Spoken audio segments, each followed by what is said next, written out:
ahora hay ese rescate que a mí me parece excepcional porque el tango es una música urbana, tan urbana como es el rock nacional, ¿no?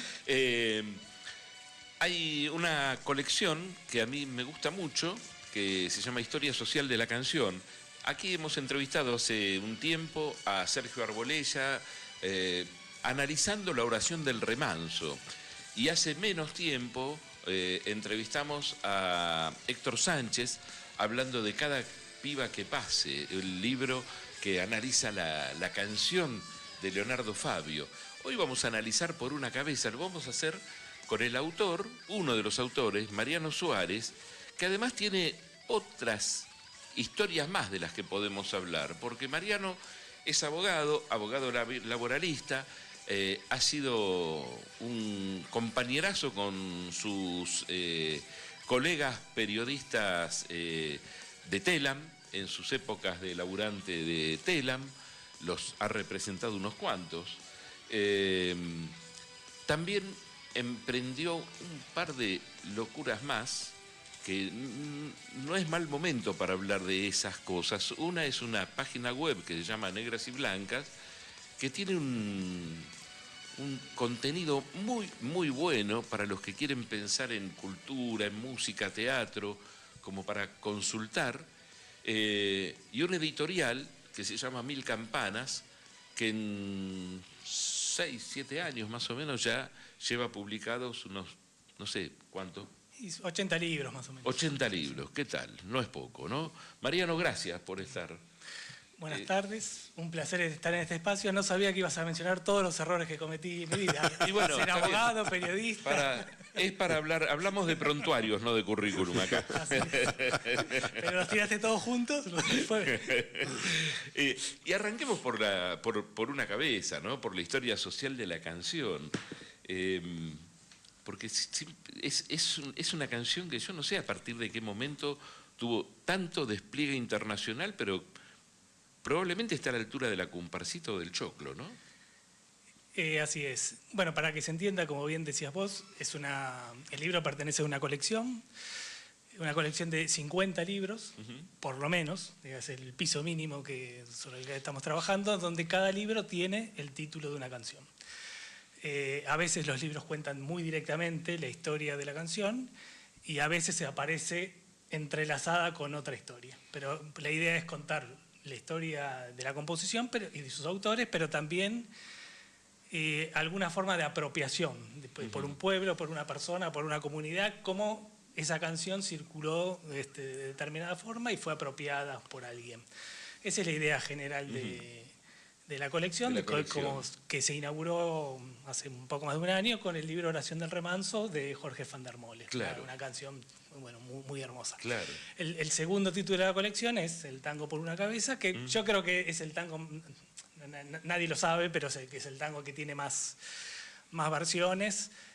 Es lo que creo que influyen dos factores. Uno, un tema legal, de derechos. Claro. El hecho de la muerte trágica de Gardel en 1935 hace que sea más accesible para la industria cinematográfica tomar los derechos. Y además que también, al ser menos rítmica, por ahí algunos rasgos del jeite tanguero que pueden ser más difíciles de interpretar para fuera de la Argentina, no los tiene por una cabeza. Claro. Y seguramente ha contribuido a que haya tantas versiones. Tantas versiones además tomadas por músicos que hacen música clásica, tanto violinistas, pero con algunas versiones yo he visto aplaudiendo estadios enteros, con, no sé, 100.000 personas que estaban ahí con una orquesta sensacional, enorme, ejecutándolo.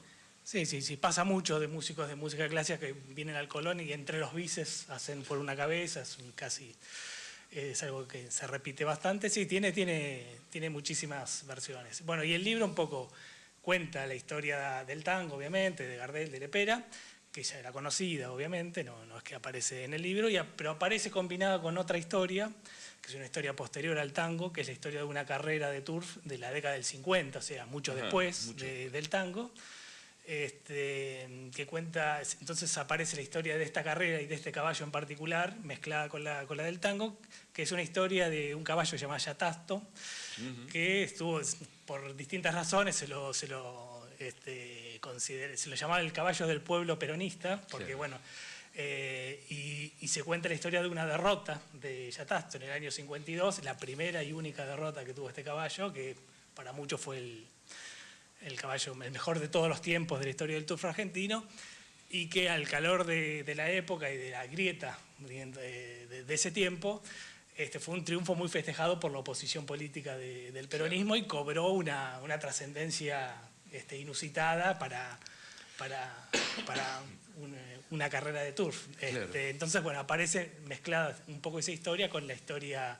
Hay tangos que están relacionados con la situación política, entonces, sí, hay una serie de tangos que se identifican o emblematizan un momento político, ¿no? El caso de este es claro. Sí, sí, bueno, obviamente en este caso es una extensión narrativa que hacemos los autores, porque la carrera ocurrió 30 años después que Sí.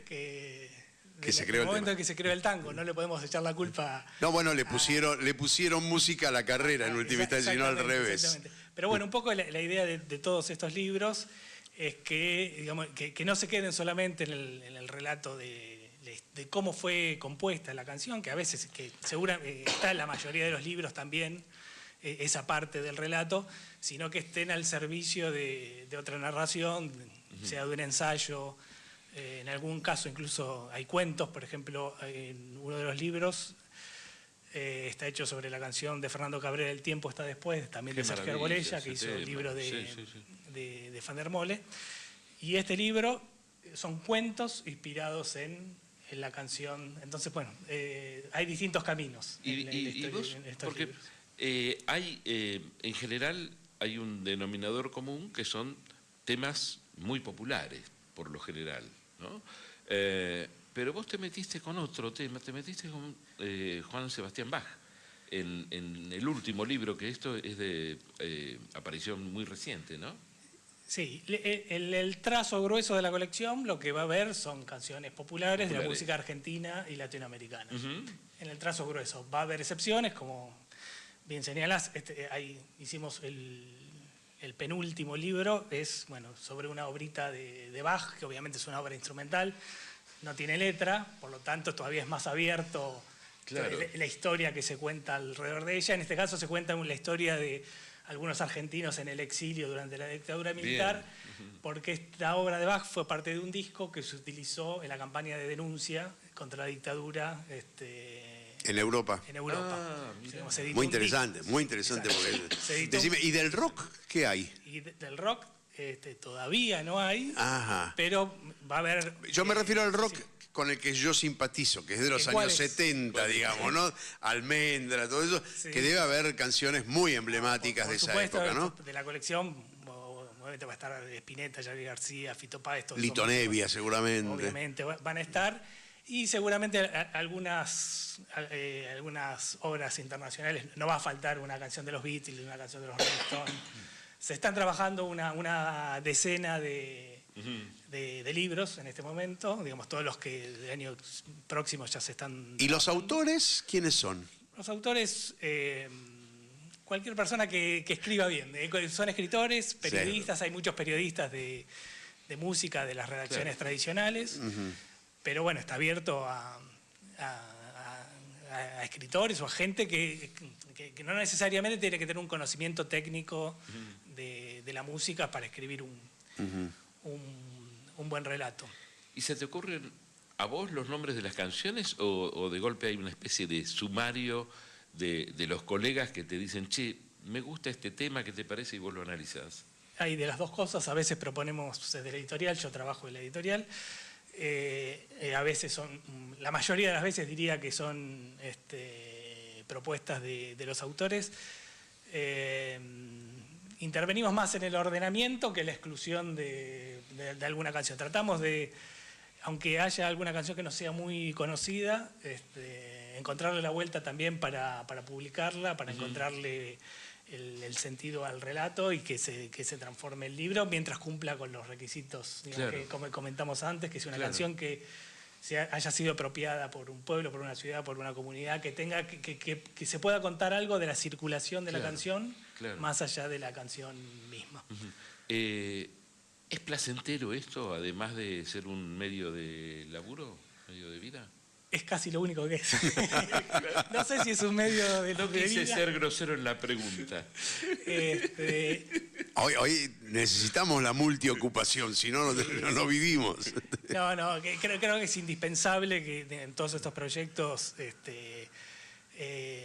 pasarla bien durante el proceso de un libro. Para estos libros son libros pequeños que por ahí no.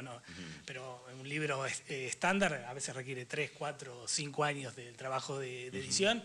Y si uno no la pasa bien en el proceso, Claro. bueno, es muy difícil que... ¿Cómo llegaron a esto? ¿A quién se le ocurrió la idea? ¿Es tuya? Mía y de algunos compañeros que participan de... ¿Y cómo surgió? ¿Cómo nació? ¿En un bar? ¿Dónde estaban en ese No, momento? no, ¿Y qué fue lo que, plantearon como norte? Hoy tenemos un horizonte más amplio, digamos, se editan muchos libros de música, de comunicación, de política, de historia, pero al comienzo, digamos, nació como un desprendimiento de periodistas de cultura, de las redacciones tradicionales, que no encontrábamos ya en los medios públicos o los medios comerciales. Ya no encontrás periodistas aparte, ¿Qué? ¿no? Digo que ya no encontrás ni siquiera periodistas. Claro, pero digamos, ya veíamos que nuestro trabajo estaba empobrecido Sí. en hacer textos cada vez más breves, más informativos, y que cierto material que hacíamos ya no tenía lugar en los medios. Bueno, empezar a ejercer esa misma profesión de otro modo, en otros formatos, y bueno, así apareció. Después va tomando su propia vida, y con las dificultades de editar libros en la Argentina, donde hay una sola empresa que fabrica papel, Claro, donde los claro. costos son muy altos, y especialmente para el consumidor. Por ahí, si uno lo mide en términos comparativos, el precio de un libro que nos parece caro, medido con otros productos, no es tan caro, pero para el consumidor sí lo es, para el lector. Entonces, bueno, Claro. es muy complejo hoy el circuito de la industria del libro. Aprovechemos y hablemos de la ley del libro también. Bueno, Bueno, está hoy en debate porque existe un proyecto del oficialismo para derogar la ley del libro, que no es una ley mágica. Lo único básicamente lo que establece es que el precio del libro lo pone el editor, que es el que hace la inversión, el que fabrica el libro, y que funciona como una suerte de precio mínimo. Lo que evita esa ley es que aparezcan operadores ajenos al mundo del libro, no sé, una cadena de supermercados o algo, y que tenga mucha espalda económica y solo tome algunos libros, los que consideramos bestseller, que Claro. tenga promociones muy agresivas, y desplace del mercado a las librerías, a las distribuidoras que hoy trabajan, y que se apropien de esa partecita del mercado, que debe ser el 0,5%, que funciona muy bien y que tiene mucha venta, digamos, sacarla, digamos, del ámbito de las librerías y pasarla a operadores que hoy no están en la industria del libro, digamos. ahora, hay algo que no entiendo. Al gobierno, bueno, le sirve porque, bueno, labura para ese poder concentrado. Pero a las editoriales grandes le permitiría, por ejemplo, ir comprando editoriales chicas que no pueden resistir, o... No, yo creo que no conozco a nadie de editoriales grandes, pequeñas, medianas, distribuidoras o librerías pequeñas, grandes y medianas que esté a favor de derogar la ley. Yo creo que las afecta por igual. Creo que las grandes librerías que tienen las cadenas, que tienen muchos metros cuadrados alquilados, que pagan costos de servicios altos, no creo que estén a favor de la derogación de esta ley. Yo creo que... Cúspide, no creo, Gemi, esas tampoco. No creo. Yo creo que es algo que puede favorecer al mercado libre, Claro, y a gente que hoy no está vendiendo libros. claro, claro.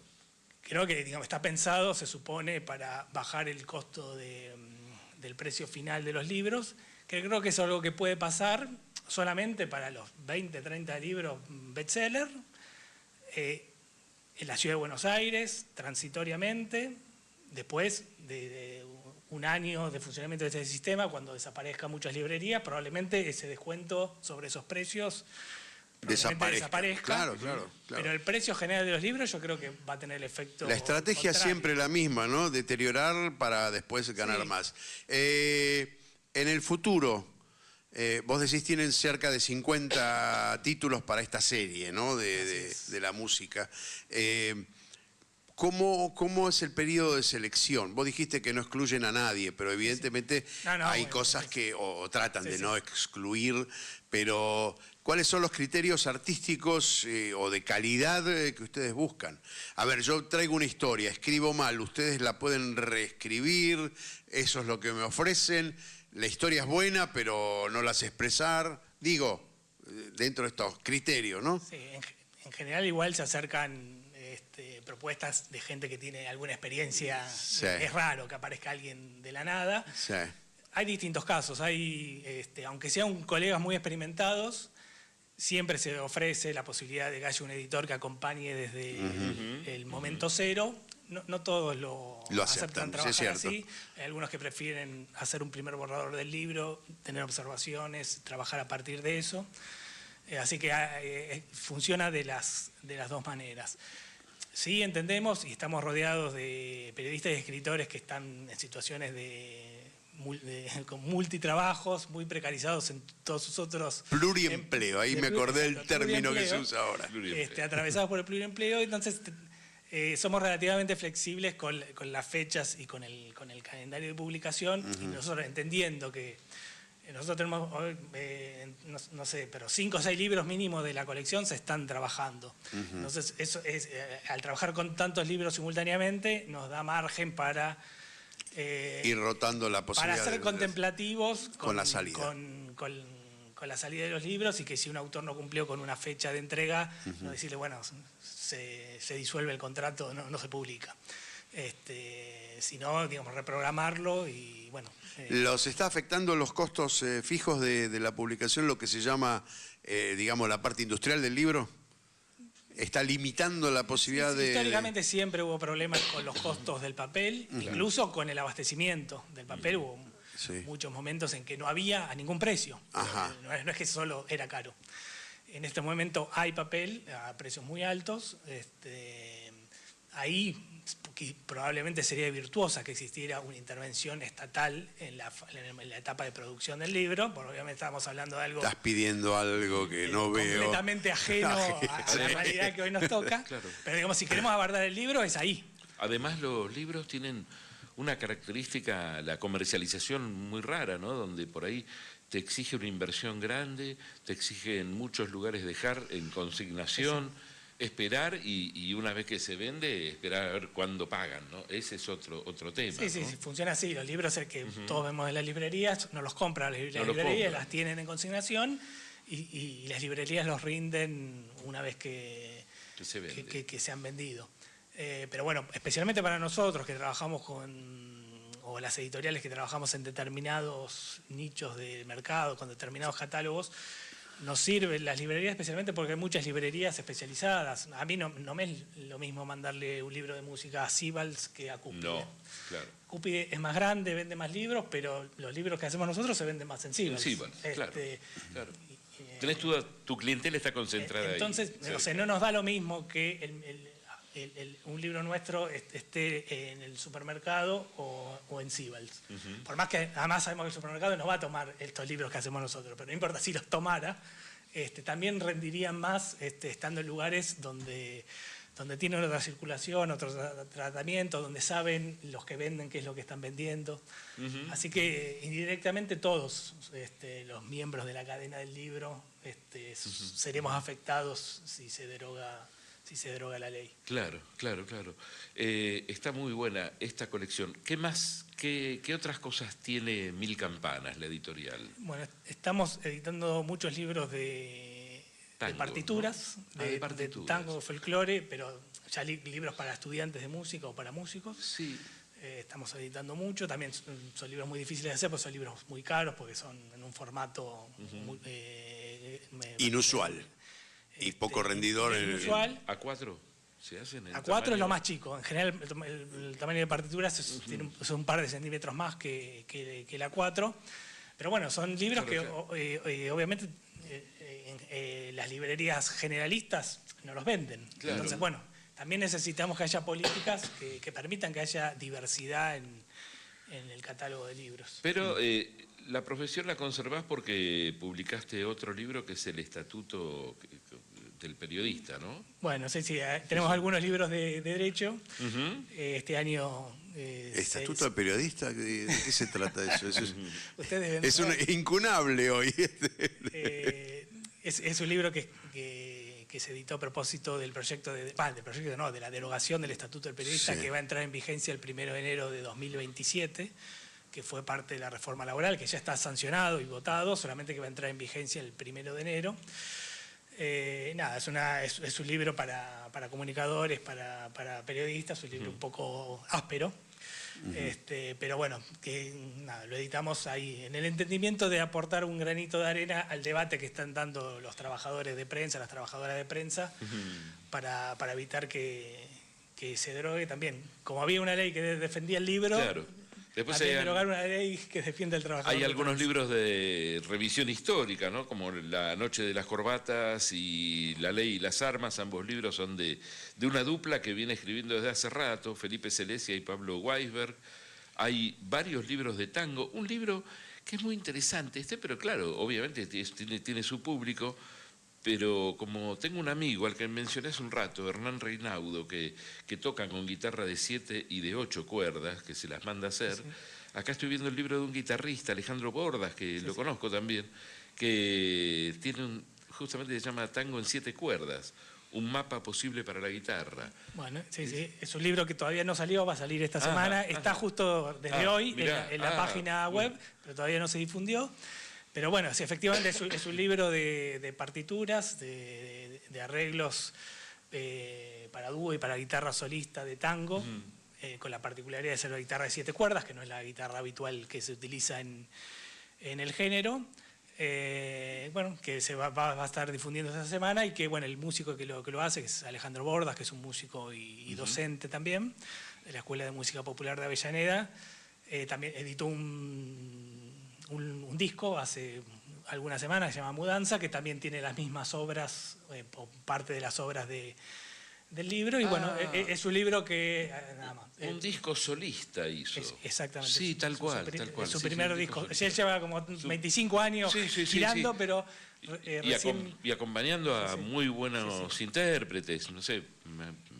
Él trabajó con Karina Berlegui. Karina Berlegui, por ejemplo. Estuvo con Sí, el sí, quinteto La Siniestra. Sí, sí.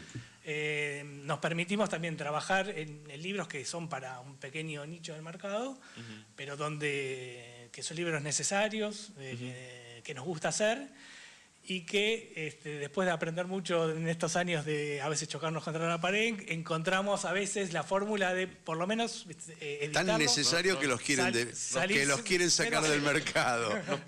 Nos pasamos de la hora. Bueno, no, nos vamos a tener que despedir porque si no nos van a echar.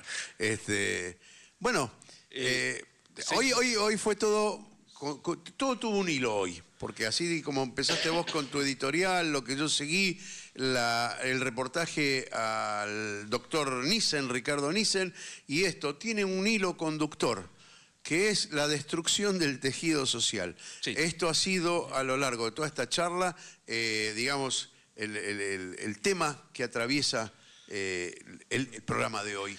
Mariano, muchísimas gracias por venir. Se hizo corta la nota. En otro momento te invitamos a que vengas a seguir presentando libros. El país nos da muchos temas para hablar. Sí, estamos. Gracias. Mariano Suárez, periodista, abogado, laboralista y escritor, además de editor, porque tengo que decir que es un editor, ¿no? Sí, claro. Así que bueno, muchas gracias por haber estado aquí.